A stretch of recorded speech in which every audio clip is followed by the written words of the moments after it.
Hi, Chef Randy with you again. Today we're going to do a technique that's probably my favorite. The reason being is that when you braise something, ladies and gentlemen, that's really cooking. That's not a flash in the pan, flip, flop, and then serve, or grill and get it on the plate. No, no, no. This takes time, more often than not. And what's really great about the technique is that you can take really underutilized proteins like like beef shanks or veal shanks, ossobuco, beef short ribs, stuff that needs this long, low, moist heat to get it really good. And when you do it right, especially on short ribs and ossobuco, there's just a flavor there that is just unbelievable. I love at the halfway point when I turn everything over and I take the top off of that braiser and I just smell. Man, it's smelling history. It really is, because this is an ancient cooking technique, and it's been around for a while. You know why? Because it tastes good. Okay, I promise.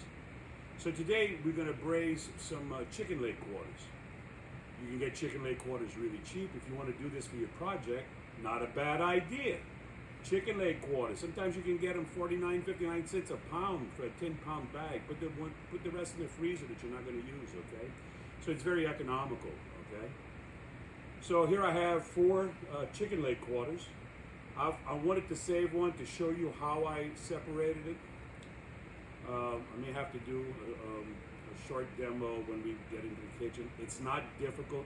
You can even go and look online on how to separate leg quarters on YouTube and see if you can find a video on that. I'm sure there's one on there. There's videos for everything.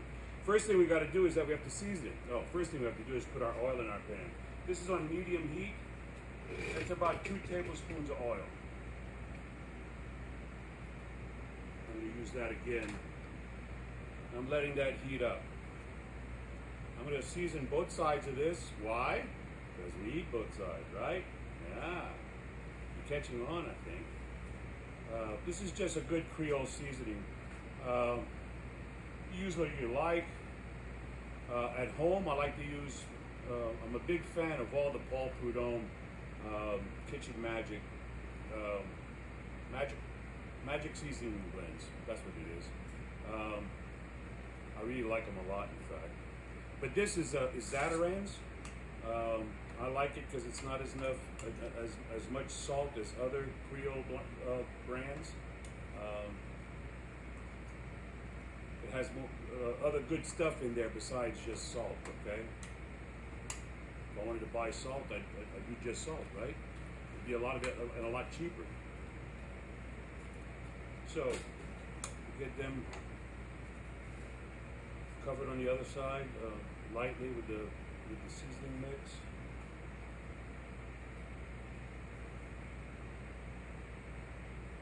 And the first part, the very first part that we do here, browning the chicken, is probably the most important. I'll tell you why. Because the browning of the chicken will really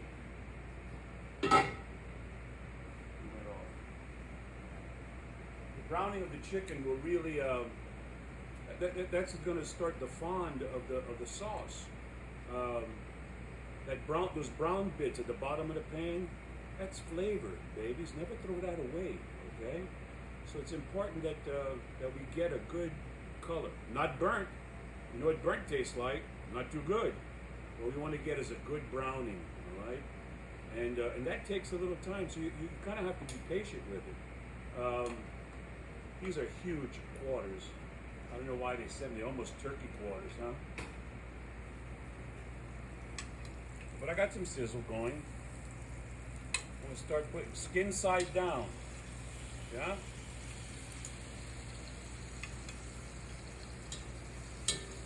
Alright. I'm gonna put in the drumsticks.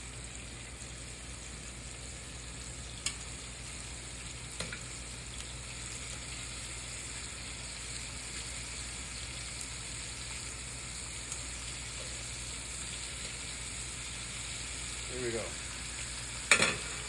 This takes a little while. The cooking technique, braising, how long you braise depends on what you're cooking.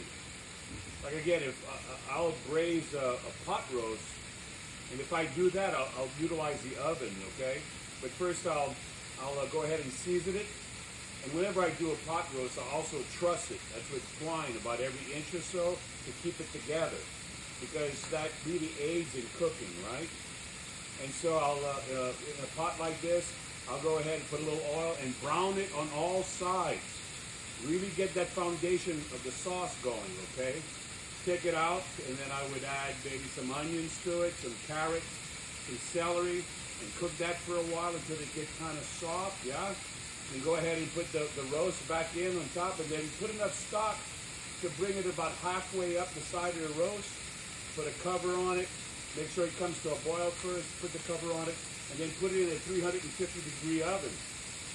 At about an hour and 15 minutes, I'll look at it. I'll take the cover off. I'll turn it over, and then I'll put it back in for another hour and 15 minutes. This is a beef roast about this size. The resulting sauce that makes is just unbelievable. After the roast is done, I take it out, put it on the cutting board, let it rest for a while. And then I'll look at the sauce, and I'll go ahead and put it in one of these containers where you can separate the fat from the real sauce, the real braising liquid. And then I'll add the braising liquid back to the pot. And then I might add, if it's not to the thickness I want, I'll add a thing called a beurre manier, all right, which is just an equal part of butter and flour. So let's look at this.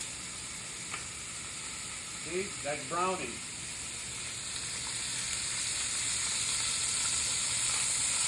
Yeah, baby.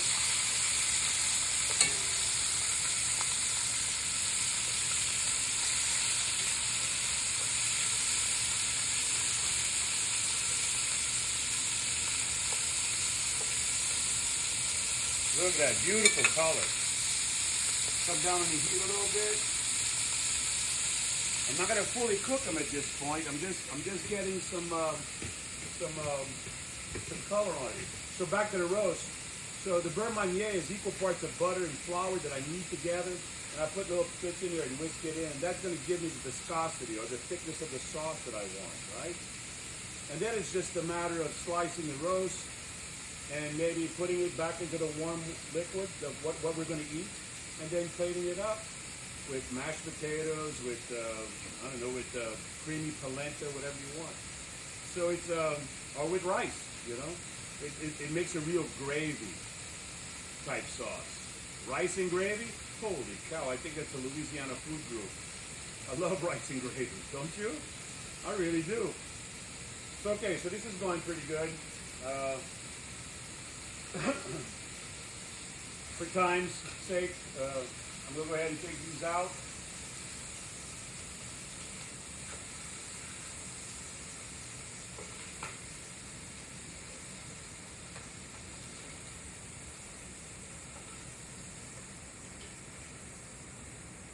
Then what I'm going to do, I'm going to add about a pat of butter. So I wish you guys come close. Ready? See those brown bits, babies? That's where the flavor is, Daddy-o. I'm telling you, yeah? Oh, look at here. We got some sliced mushrooms. You don't know how to slice mushrooms? Watch. Like that. Or you can do like this. Do what's comfortable for you. I don't want you to speed up just to be fast and then cut yourself. That would be a bad thing. I'm going to put the mushrooms in, and the mushrooms are going to get all the flavor from the fat that has the chicken stuff in it, and oh wow, it's going to be so good.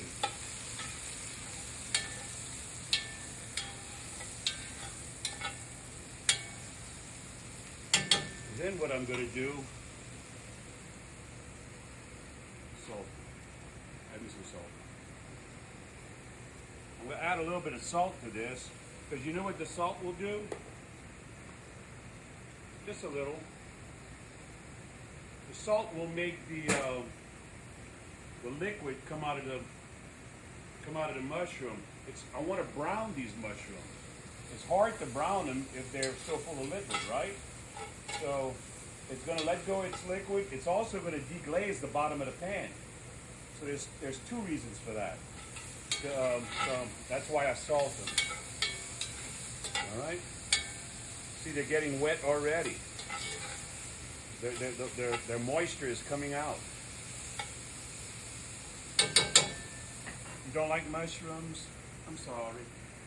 I love them. I never met a mushroom I didn't like. I love wild mushrooms. You got to be careful with wild mushrooms because if you go forage for mushrooms in the forest and you're going to eat them, one of three things will happen. You'll have a delicious dinner, is one. Two, you will get high as hell. You start seeing stuff because some mushrooms are hallucinogenic. Or three, you'll drop dead at the table because some of them are very toxic. So you got to be careful with mushrooms. It's foraging. You have to go foraging with somebody that knows what they're doing. Chef J.P. Daigle, one of our instructors here, is an expert mushroom forager in the woods and everything. And he brings back mushrooms. I never saw. One time he brought an orange mushroom, this big. It looked like a big sponge. Delicious. It was orange through and through. Had such a great flavor. I love it. So I want you to slice onions to go into this thing. So this is the onion. This is half of it, right? I just took the top of it off and the bottom of it off. And now I'm going to slice it, but I'm not going to slice rings like this. I'm going to go do it from the side. And I'll start like this.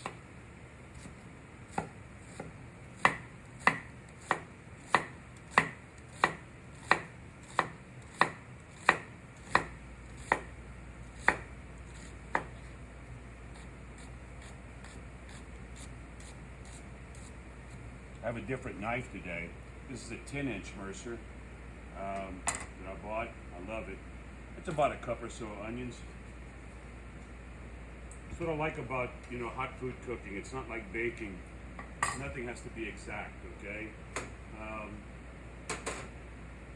So there's my onions.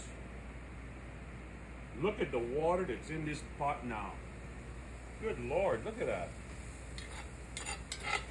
I need that to go away. I'm gonna bring up the fire up a little bit because I really kind of want to see some browning on this. Whenever you brown something, babies, I'm telling you, you're gonna make it better. You're gonna make it better by 10. It's like if you took a boneless, skinless chicken breast, which to me is barely a protein, right? It doesn't have that much flavor. There's not much fat to it, and you got to know where does flavor come from? Fat. Fat has flavor. You ever notice that things that are fat-free don't really taste so good? There's a reason. There's no fat. You got to have fat for flavor. So, ouch. These are looking good. So whenever you brown something, you really, really bring in flavor. If you brown that chicken breast, don't even salt and pepper it. If you just browned it, seared it, and had some caramelization each side, it's 10 times better than if you wouldn't have. Okay, I promise you that. So GBMD, golden brown, means delicious. That's a test question. I don't know of any part of any kitchen that's not true. Whenever you brown something, you're caramelizing sugars. When I'm browning these mushrooms, I'm caramelizing or getting brown the sugars that are in them, all right? Because everything contains sugar, right? Okay, I would like these to be a little bit more brown, but I also kind of have to move on, so this is not a gone with the wind, okay? So here's some... is the sliced onions and some garlic.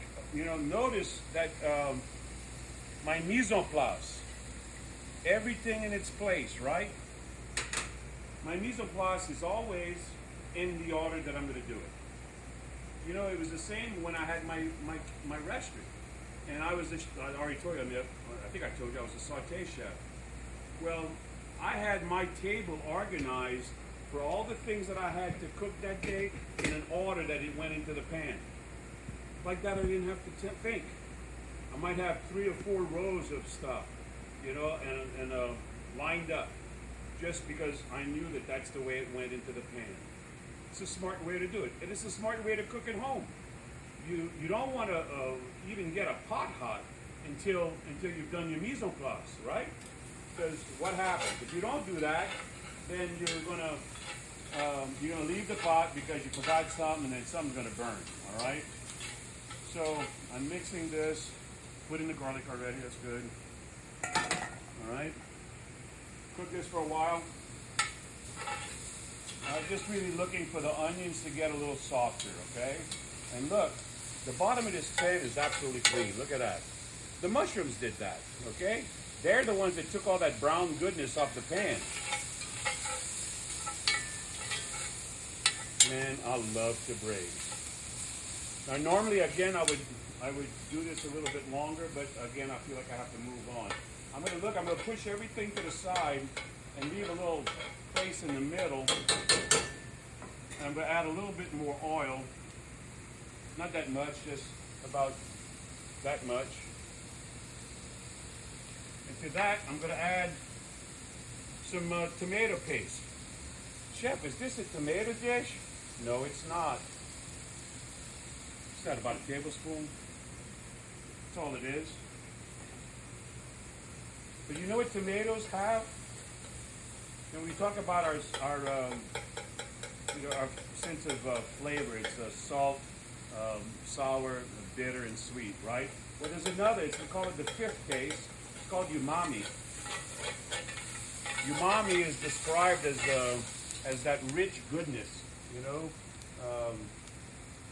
It's just, you know, it's very hard to define, in fact. So, and certain things have it. Wine, red wine has umami, meats, cheeses, mushrooms, double umami here, right? And certainly tomatoes. So we go ahead and we stir this in.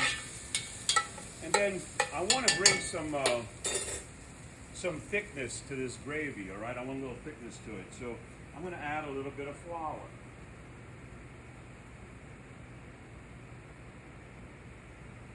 That's what will thicken our sauce later on. And I want to cook it briefly. I just want to I want the white to disappear. All right? Just stirring it, and it's going to stick to the bottom, and that's okay. So I'm just stirring it until I don't see any more white, stark white. Oh, that's pretty good. And see, it's really sticking to the bottom of the pan, right? That's okay, because the next thing I'm going to put in is stock. 2 cups of it.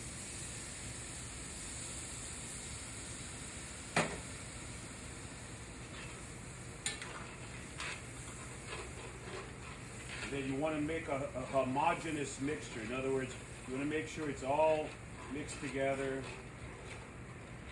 It's looking good, and it's smooth. There's no clumps of stuff except for the vegetables in there. And that looks pretty good. And look at this color, huh? Wow. Looks like gravy to me. All right. We may have to put a little bit more in there later. But you know, the chicken, I should put it face down. Skin side down. Because we're going to turn it over and skin side up. Because that's the presentation side. Shoot.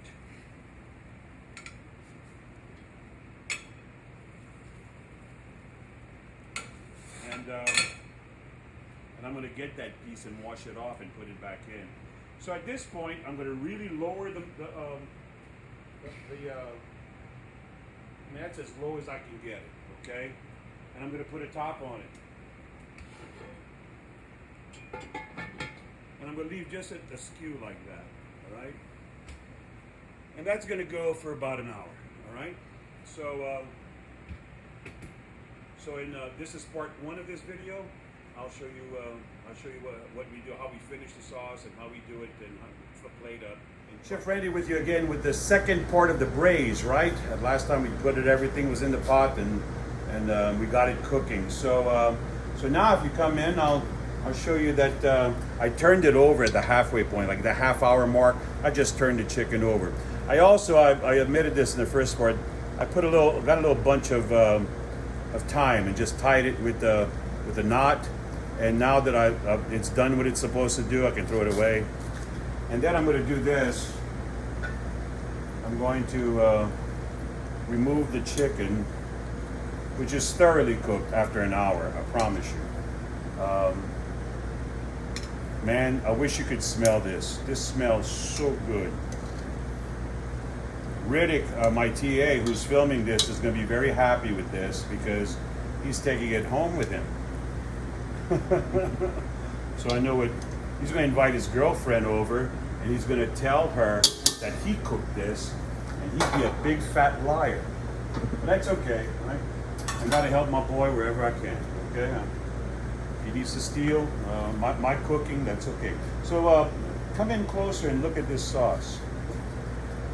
You know, little parts that might have stuck. You know, you just unstick them because it's all on such low fire, right?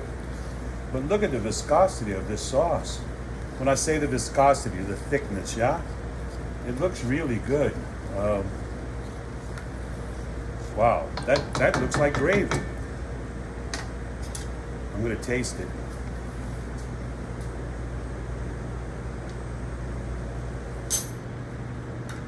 Actually, it's not too bad. A little bit of salt, some black pepper. Why not just a little bit more of that? That's it. Okay? I think I'm good to go. I'm going to take one of these, put it here. Now, it would be really great to serve this with some, I don't know, wow, that hot top is hot. With some cream potatoes, mashed potatoes, maybe some creamy polenta, rice, all right? Rice and gravy, like I said. Cream potatoes and gravy, yeah. You know? So I'm gonna get some of this sauce.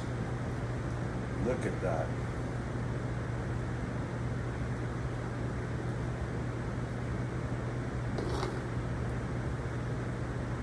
Man, oh man.